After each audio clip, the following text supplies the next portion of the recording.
1952 সাল বিশ্ববিদ্যালয়ের টকবগে তরুণ ছাত্র তসলিম জড়িয়ে পড়েছে রাজনীতিতে। মায়ের ভাষাকে ভালোবেসে তাকে রক্ষা করার টানে।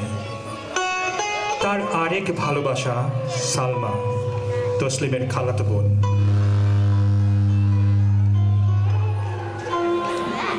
ওদের বাসায় থেকে কলেজে পড়ছে। বহুবার চেষ্টা করেছে তসলিম তার ভালোবাসার কথা জানাতে, কিন্তু সালমার চোখে চেয়ে কিছুই বলতে পারেনি।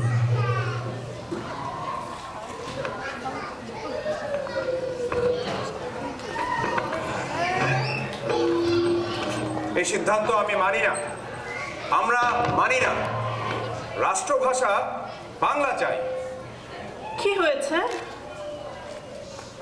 বাংলাকে ওরা বলছে বাদ দিয়ে দেবে, উর্দু, শুধু উর্দুই হবে এদেশের রাষ্ট্রভাষা। জানো সালমা, যে ভাষায় আমরা কথা বলি, যে ভাষায় কবিতা লিখি, যে ভাষায় আমি তোমাকে, সে ভাষাকে ওরা ছিনিয়ে নিতে চায়। সে কি? তাহলে আমরা কোন ভাষায় কথা বলবো? না না না, আমি অন্য কার ভাষায় কথা বলবো না, আমি আমার নিজের ভাষায় কথা বলবো। বাংলাকে রাষ্ট্রভাষা না করে আমরা ছাড়ছি না। রাষ্ট্রভাষা বাংলা হলে কি হবে? আমার প্রমোশন হবে, বেতন বেড়ে যাবে। বাবা, অন্যায়ের বিরুদ্ধে কাউকে না কাউকে তো রুখে দাঁড়াতেই হবে। আমার মুখে মুখে কথা? তুই জানিস বড় বড় ডাকাত খুনির আসামিরা আমার ভয়ে থমকে ধমকে একেবারে ঠিক হয়ে যায়, আর তুই বলছিস তোর এত বড় সাহস? বাবা, আমি ডাকাতও নই, খুনিও নই। আমি কেন ভয় পাবো? অন্যায়ের বিরুদ্ধে আমি কেন মাথা নত করবো? শোন, সাবধান হয়ে যা। এই সমস্ত উর্দু বাংলা আমি কিছু বুঝি না। তুই যদি এই সমস্ত বক্তব্য আন্দোলন না ছাড়িস, তাহলে এতদিন আমার প্রমোশন বন্ধ ছিল, এখন চাকরিটাই যাবে। সংসারে সবাইকে নিয়ে না খেয়ে মরতে হবে। এই বুড়ো বাপটার দিকে চেয়ে এবার এসব ক্ষান্ত দাও। ছেলেমেয়েরা বড় হয়েছে, সংসারের প্রয়োজনও বেড়েছে। আমার প্রমোশনটা বাবার খুবই দরকার। মা সালমা, তুই ওকে একটু বোঝা। খালুজান আপনার চিন্তায় খাওয়া দাওয়া প্রায় বন্ধই করে দিয়েছেন। কেন যে এসব করেন বুঝি না। কি হবে এসব করে? কি হবে এসব করে সালমা, সেটা তুমি বুঝবে না। আমি যাই।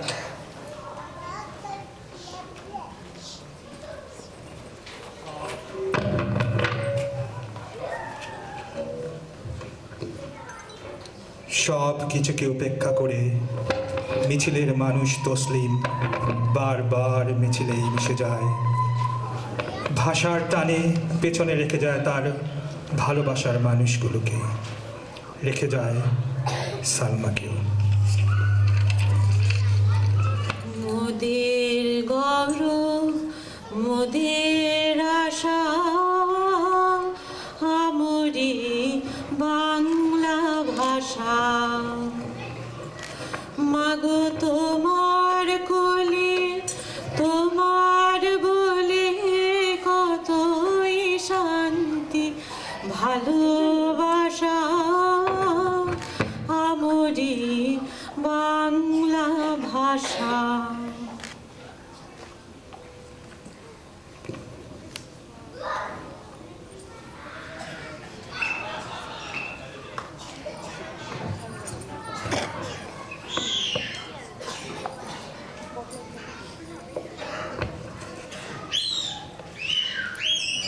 কাল হরতাল, শহরের সমস্ত দোকানপাট বন্ধ থাকবে, গাড়ি ঘোড়া চলবে না। আসন্ন হরতালের উত্তেজনায় অস্থির হয়ে পায়চারি করছেন একজন কবি। রোজগার বন্ধের কথা ভেবে দুশ্চিন্তাগ্রস্ত এক রিক্সা চালক। গ্রাম থেকে শহরে এসেছে এক যুবক তার বিয়ের বাজার করতে। কিনবে শাড়ি, চুড়ি, আলতা। ভাবছে হরতাল জিনিসটা কি সেটাও দেখে যাবে। মুখে চোঙ্গা লাগিয়ে কয়েকটি ছেলে চিৎকার করে বলছে, আমাদের মুখের ভাষাকে ওরা জোর করে কেড়ে নিতে চায়, আমাদের প্রাণের ভাষাকে ওরা আমাদের কাছ থেকে ছিনিয়ে নিতে চায়, কিন্তু আমরা মাথা নোয়াবো না, আমরা আমাদের ভাষাকে কেড়ে নিতে দেব না। আমরা রাষ্ট্রভাষা বাংলা চাই, আর সে দাবিতে কাল হরতাল। সবাই হরতাল পালন করুন। ওরা আমার মুখের কথা কায়রা নিতে চায়, ওরা কথায় কথায় শিকল পরায় আমার হাতে পায়, ওরাই আমার মুখের কথা কায়রা নিতে চায়। কই তো যাহাই আমার দাদাই, কই তো যাহাই আমার বাবাই, কই তো যাহাই আমার দাদাই, কই তো যাহাই আমার। ভাত খাবেন না? তরকারি ঠান্ডা হয়ে যাচ্ছে, চলুন।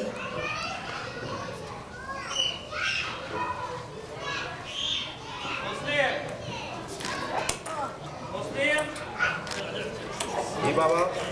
শোন, আমি এখন জরুরি কাজে বাইরে যাচ্ছি। বড় সাহেবের ডাক এসেছে, এক্ষুনি আমাকে যেতে হবে। আর একটা কথা শোন বাবা, তুই কাল ঘরেই থাকিস, বাইরে বেরোস না কিন্তু বাবা, কোন প্রকার গোলমালে যাস না।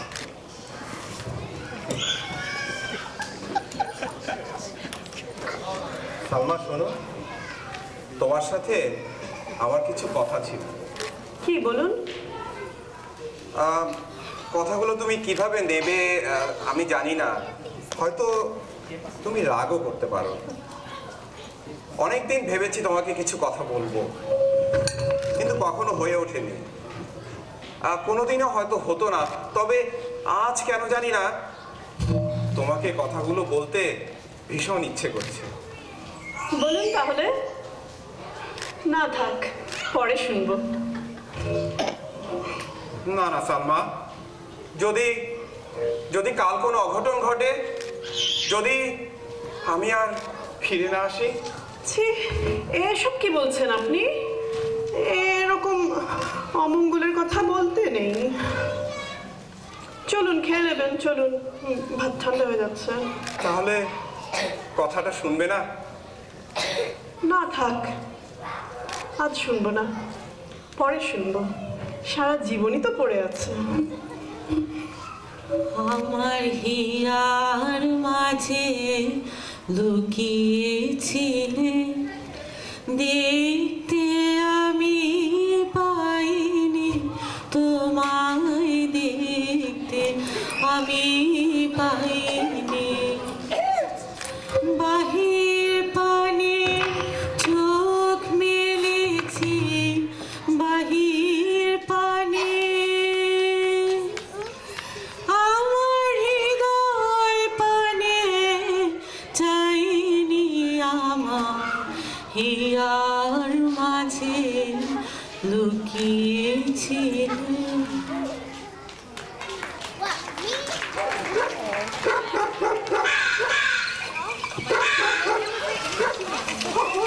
একুশে ফেব্রুয়ারির ভোর, পূবের আকাশে উকি দিচ্ছে নতুন সূর্য।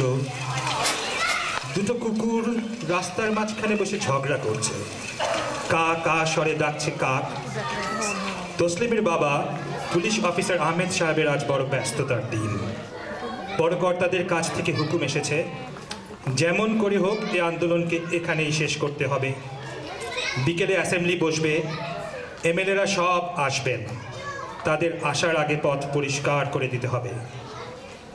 ব্যস্ত তসলিমও 144 ধারা ভাঙতেই হবে, নইলে আন্দোলন এখানেই শেষ হয়ে যাবে। বাংলা ভাষাকে চিরতরে নির্মূল করে দেবে ওরা।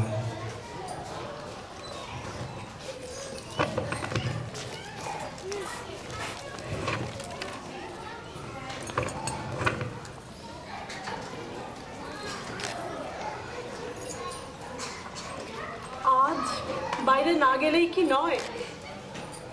সালমা, তুমি তো সবই জানো, জানো আমি যাব, তবু কেন বাধা দিচ্ছ? আজ না ওরা 144 ধারা জারি করেছে। খালুজান বলছিলেন আজ অনেক গোলমাল হতে পারে, এমনকি রাস্তায় পুলিশও নামতে পারে। খালুজান আজ আপনাকে বাইরে যেতে মানা করেছেন, আর আমিও চাইছি না। সালমা, আমি যাই, আবার দেখা হবে। দুপুরের আকাশে এক টুকরো মেঘ নেই, সূর্যটা জ্বলছে। বিশ্ববিদ্যালয়ের আমতলায় মধুর ক্যান্টিনে গম গম করছে অসংখ্য কণ্ঠস্বর।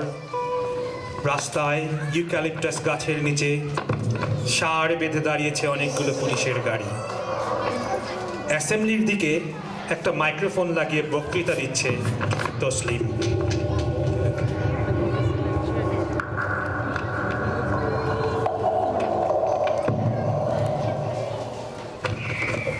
সরকার 144 ধারা জারি করে আমাদের মুখ বন্ধ করে দিচ্ছে, আমাদেরকে প্রতিবাদের অধিকার থেকে বঞ্চিত করছে। এই অন্যায় আমরা মাথা পেতে দেব না।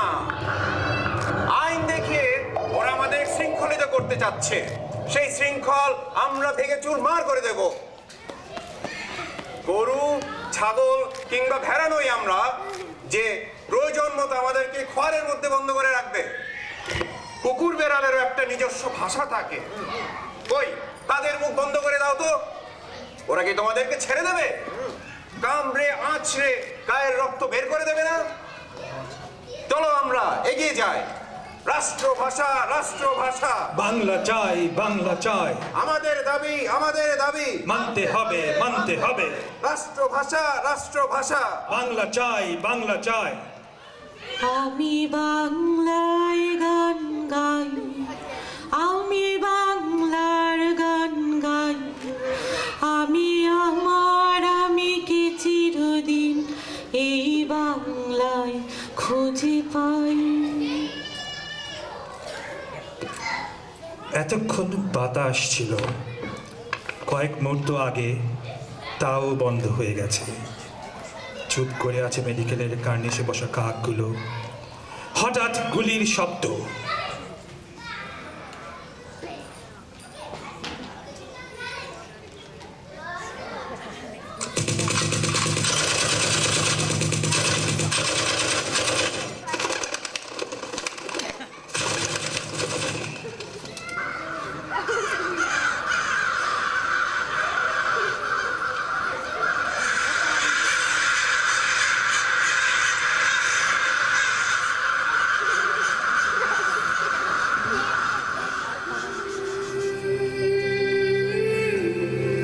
দমকা বাতাসে আম গাছ থেকে ঝরে পড়লো অনেকগুলো মুকুল।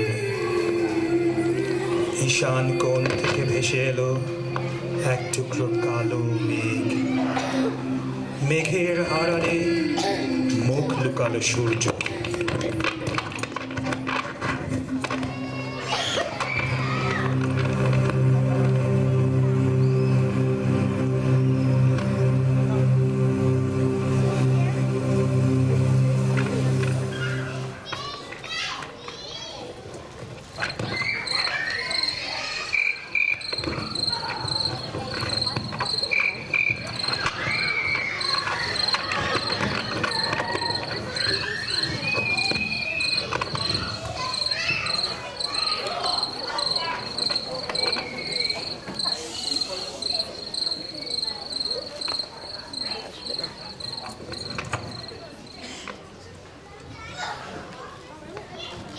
কেরামত, জি স্যার, জি স্যার।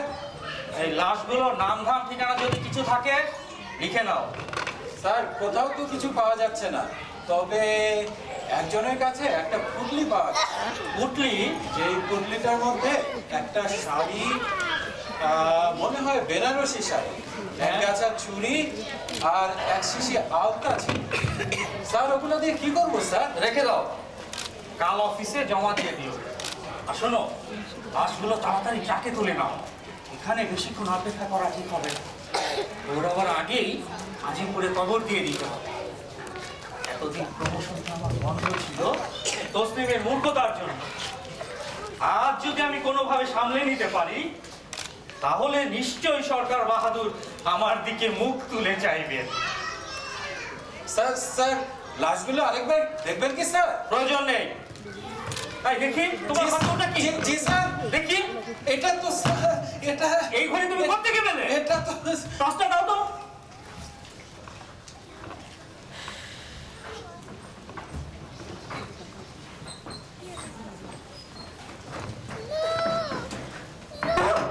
স্যার একে চেনেন স্যার? এ কি করলাম আমি? আমার দোষ নেই। প্রমোশনটা আমি চেয়েছিলাম বাবা, কিন্তু জীবনের বিনিময়ে হয় বাবা।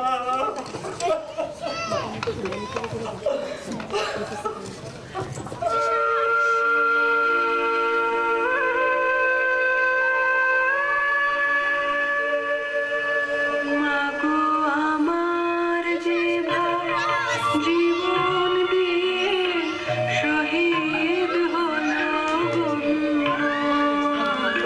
বাংলা মাগো প্রদীপ জালো তাহার স্মৃতির মাগো আমার যে ভাই জীবন দিয়ে শহীদ হলো।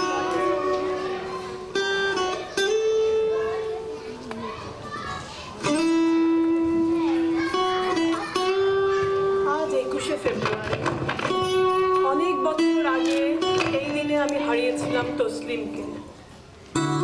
সেজন্য কষ্ট হয়, তবে তার চেয়ে বেশি হয় গর্ব। সে কষ্ট, সে গর্ব আমার সাথে ভাগ করে নিয়েছে 7 কোটি বাঙালি। তসলিমের বাবার স্বপ্ন, আমার স্বপ্ন পূরণ হয়নি, তবে আমাদের সবার স্বপ্ন পূরণ করে দিয়েছে অনেক অনেক তসলিম তাদের বুকের রক্তের বিনিময়ে আমাদের মায়ের ভাষাকে রক্ষা করে। তাদের জন্য আজ আমাদের এই শ্রদ্ধাঞ্জলি।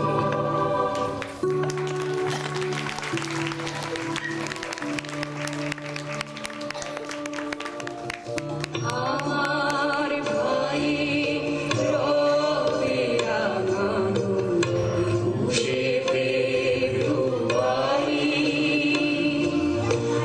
আমি কি ভুলিতে সুতোর মতো সরু ঝর্ণা এখন নদী হয়ে ছুটে চলেছে সাগরের দিকে।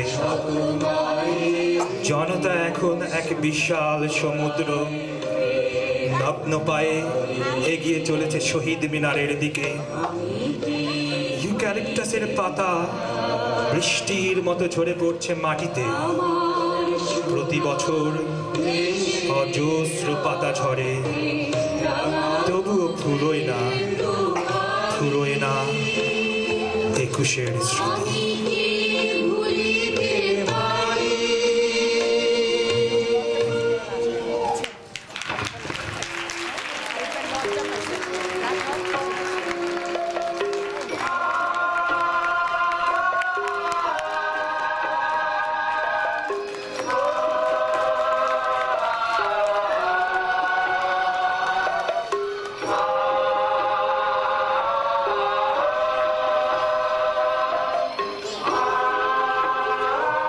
নাটকের বিভিন্ন চরিত্রে অভিনয় করেছেন তসলিমের বাবা চরিত্রে রশিদ, সালমা চরিত্রে মুক্তি, সেপাই চরিত্রে বাশার এবং তসলিম চরিত্রে আরিফ। নেপথ্য কণ্ঠে যারা ছিলেন ধারা বর্ণনায় আজিজ এবং সঙ্গীতে লিপি। নাটকটি নাট্যরূপ দিয়েছেন রশিদ এবং আরিফ।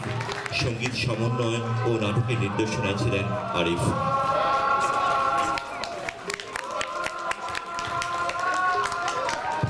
আমাদের সর্বশেষ